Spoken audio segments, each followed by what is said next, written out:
Hello दोस्तों, केना छी अहाँ सब। अहाँ सबके स्वागत करै छी कर नया ब्लॉग में। तो चलो आइ के ब्लॉग में अहाँ सबके दिखाओ जा रहल छी मकर संक्रांति स्पेशल चूड़ा के लाइ बनाबो के एकदम आसान तरीका और देसी तरीका। एकदम कुरकुर लाइ बनत। तो देखियो, सबसे पहले चूड़ा के भूज लेब। बिना तेले के भुजाई छै तो आराम से भूज लेब, जे ज़्यादा कड़ा नहीं हुए और ज़्यादा नरम नहीं रहे, ओहि हिसाब से बढ़िया से भूज लेब बिना तेल के। ठीक है, देखियो कते बढ़िया भुजा गेलै। अब एकरा फटक लेब बढ़िया से, जते भी गंदा वंदा हो या फिर छोटकी छोटकी हो नीचा गिर जाए। एकदम बढ़िया के बनेबै जे लाइ एकदम कुरकुर बने, एकदम मस्त बने। ठीक छै, ई सब कऽ के तैयार कऽ लेब। इम्हर फेर अब चूल्हा पर या गैस पर जे पर हुए लोहिया में एते पानि धऽ देबै। एहिमे देखा दै छी, देखियौ एते गुड़ दऽ देबै। जते देखेलहुँ है 1 किलो चूड़ा में के लेल एते पाक गुड़ के पाक चाही। एते गुड़ दऽ देबै। अब एकरा आराम से पिघलऽ देबै, आराम से बरकऽ देबै। देखियौ पाक मेन पाके छै, ई पाक बढ़िया हैत तहने लाइ एक नंबर हैत। इएह मेन छै, एकरे मेन देखऽके छै बढ़िया हैत केना। तऽ अहाँ सब लास्ट तक देखू, बहुत मजा आयत। बतायब कखन उतारब छी पाक के, इएह मेन छैहे। देखियौ एकरा एखन आराम से हुअ देबै। ई कनी टाइम लागत पूरा गलते, ओहिके बादो ई लटपट होइ छै, ताबत तक हुअ देबै। देखियौ एखन बड़ टाइम छै। आराम से एकरा चूल्हा पर चढ़ा कऽ बरकले छोड़ि देबै।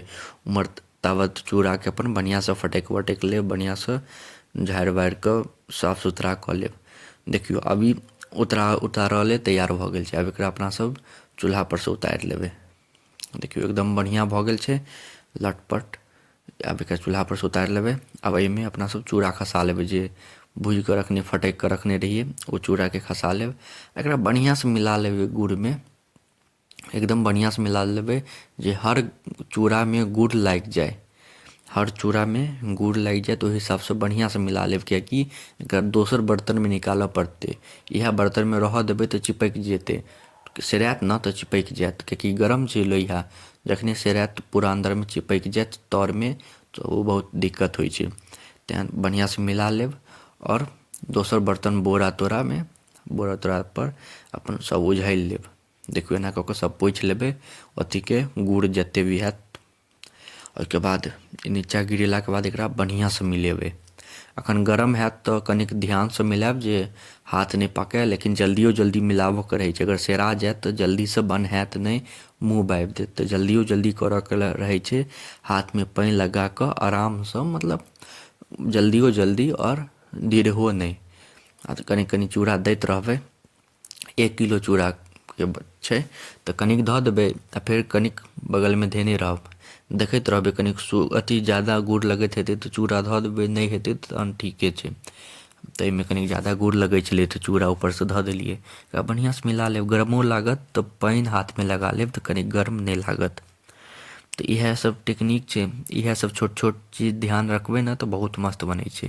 तऽ देखियौ अब एकदम बढ़िया से सना गेलै। अब एकरा एना कऽ कऽ शिवलिंग जकाँ थोपि थापि देबै बढ़िया से। ओहिके बाद एहिमे से अपन धीरे धीरे, मतलब धीरे धीरे कि जल्दी जल्दी लाइ बनाबऽके छै, लड्डू टाइपके एकरा बनाबऽके छै। देखियौ एहि हिसाब से एकदम जोर जोर से दबबै ने तऽ मुँह नहि बाबत। देखियौ गरमो लगै छै तऽ ठीक से करब। 2 आदमी रहत तऽ सबसे बढ़िया रहत, तुरत्ते भऽ जाएत, तहन एते दिक्कत नहि हैत। देखियौ एकदम जोर जोर से बनबै ने तऽ एक नंबर बनै छै। देखियौ कते मस्त भऽ गेल छै तैयार। देखियौ जोर जोर से बनबै तऽ मुँह नहि बाबत, ओना मुँह बाबि देत।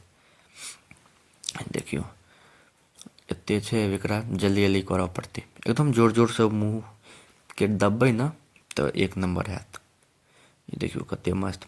एहिसँ पहिले हम मुरही के लाइ और मूँगफली के लड्डू और सफ़ेद तिल के तिलवा बनाबऽ के टेक्निक सेहो हम, मतलब रेसिपी डालि देने छी। अहाँ सब जाकऽ जरूर देख लेब जे सब नहीं देखने हैब। देखियौ मुँह बबै छलै तऽ एहिपर ओ जे सुखल चूड़ा छलै, भुजल चूड़ा, से सब दऽ देबै ने तऽ मुँह नहि बबतै। ई सब देसी तरीका सब छै, इएह सब मेन ध्यान राखऽके छै। अगर मुँह बाबऽ लागत, देखियौ मुँह बाबऽ लगै छै, देखियौ एम्हर सबमे मुँह बबै छै तऽ मुँह बाबऽ लागत ने तऽ ऊपरसँ सुखल चूड़ा खसा लिअ, फेर एकरा बादमे निकालि लेब। ओ नहि तऽ फेर एना एना हिला दियौ, अहियोसँ मुँह नहि बाएत। इएह सब छै देसी तरीका सब। देखियौ मुँह नहि ने बबै छै। आब कते बढ़िया छै, एते बचल छै।